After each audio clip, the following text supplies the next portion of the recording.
Again, like I said, both teams have so many guys. Si Justin Brownlee, nag-ala Jaworski. Nangyari yan sa PBA Season 49 Commissioner's Cup Finals sa pagitan ng Ginebra Gin Kings at TNT Tropang Giga. Tila isinabuhay ng Gin Kings Import ang mantra ng koponan na never say die.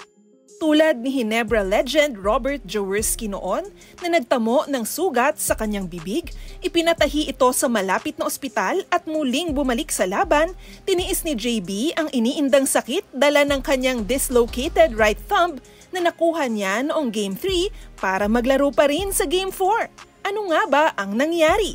Balikan natin ang Games 3 at 4 ng Best of 7 Series. Sa Game 3 noong Miyerkules, March 19, wagi ang Tropang Giga para lumamang muli sa serye 2-1. Nagkatalo lang muli sa huling possession ang dikdikang laban. 87-85 ang naging final score, pabor sa TNT.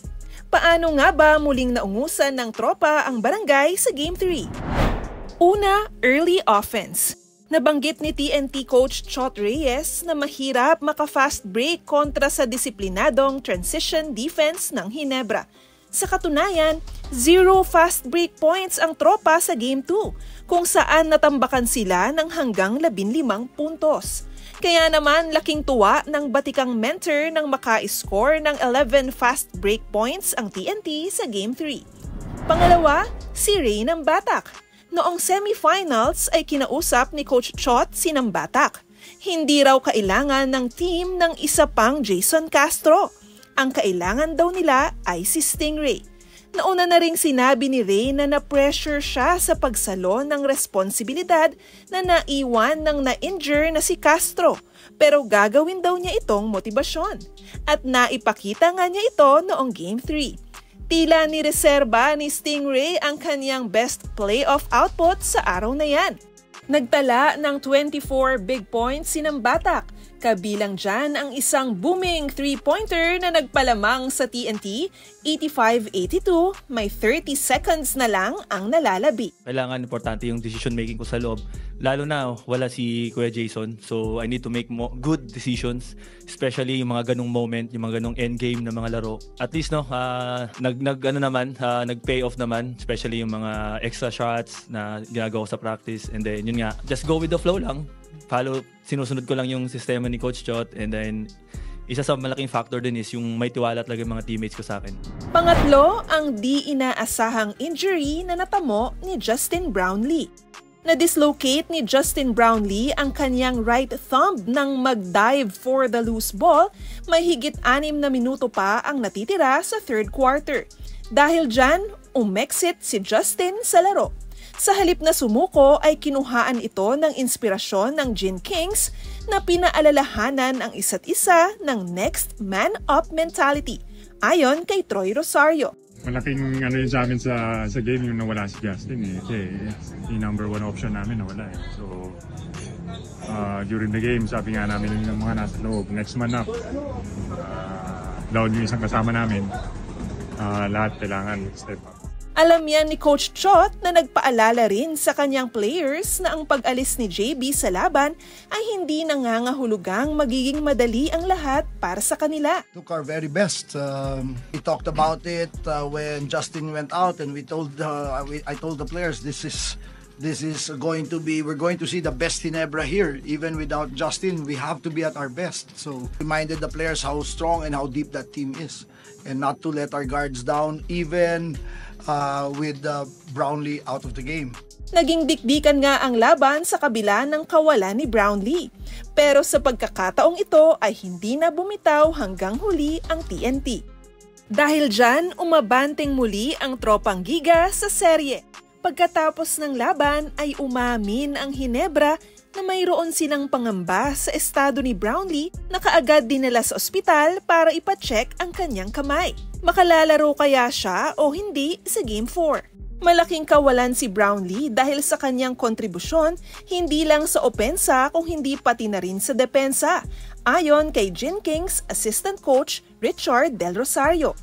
Ayon sa kanya, Definitely, it's a big concern. Si Justin, he provides a lot of stuff for us, not only on offense but also on defense. A part of our system revolves around Justin.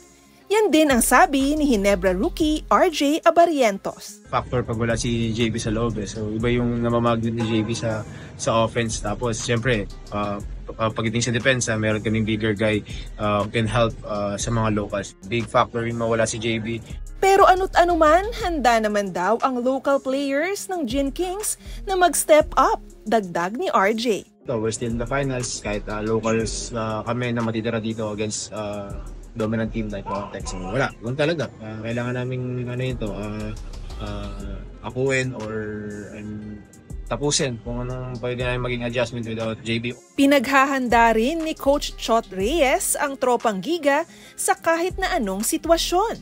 Dahil maski hindi makapaglaro si Brownlee, ang Ginebra ay hindi basta-bastang susuko. Ayon kay Coach Chot, but even without him, nakita ninyo naman today how strong, how tight that team is.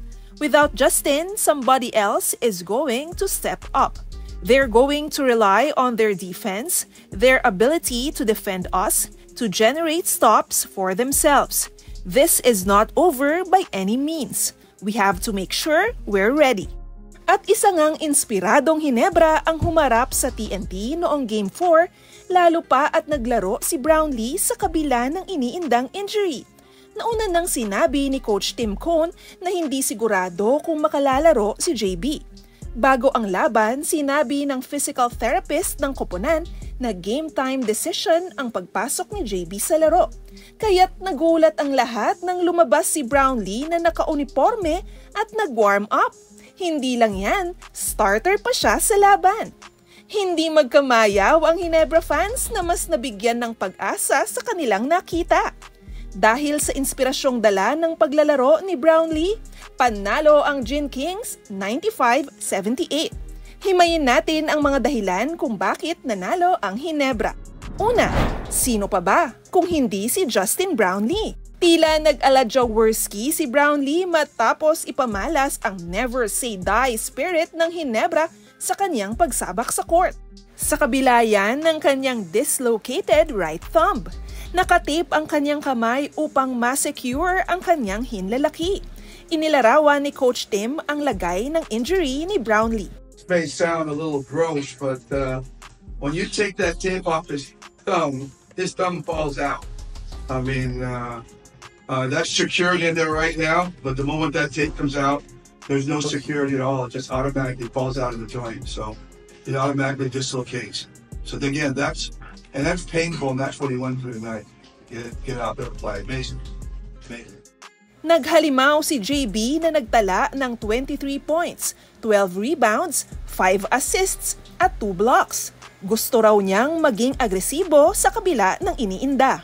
Aggressive, I want to continue trying to play like I've been playing.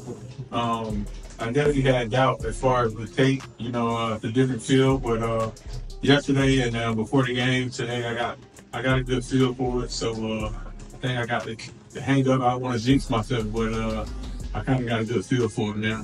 Pangalawa, inspired bench.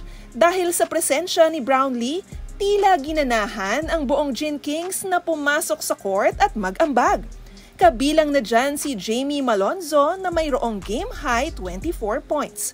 8 sa total output ni Malonzo ay pinakawalan niya sa huling higit 6 na minuto, kung saan nagpasiklab ng 17-2 run ang Ginebra upang tapusin ang laban. Gusto lamang daw nilang tulungan si JB, ayon kay Malonzo.